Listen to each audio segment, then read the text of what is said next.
మేధావులు ఎక్కడి నుంచో పుట్టరండి.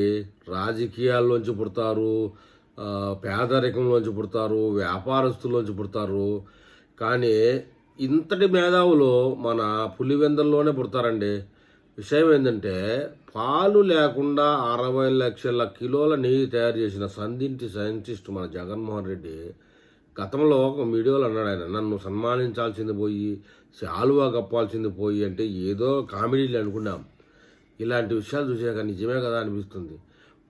టీటీడీలో చైర్మన్గాను ఇంకోరు ఎన్నో పోస్టులను కొన్ని వందల సంవత్సరాల నుంచి ఆ పోస్టుని నిర్వహించి గొప్ప పేరు తెచ్చుకున్న వాళ్ళు ఉన్నారు. కానీ ఈ యొక్క సందింటి కుటుంబానికి సంబంధించిన సుబ్బారెడ్డి బంధువు అనుకోండి, వైఎస్ రాజశేఖర రెడ్డి గారికి, ఆయనకి రావడం అది జగన్మోహన్ రెడ్డి గారి వల్లనే వచ్చిందని అనుకుంటా ఉన్నాము.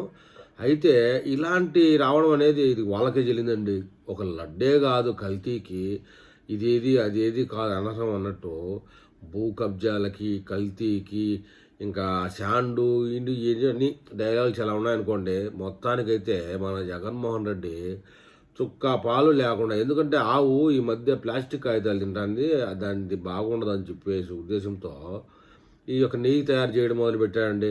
ఏమి పాలు దానికి సంబంధించినటువంటి ఆవుకి ఇబ్బంది ఉండకూడదు, ఆవు గడ్డేసేది లేదు,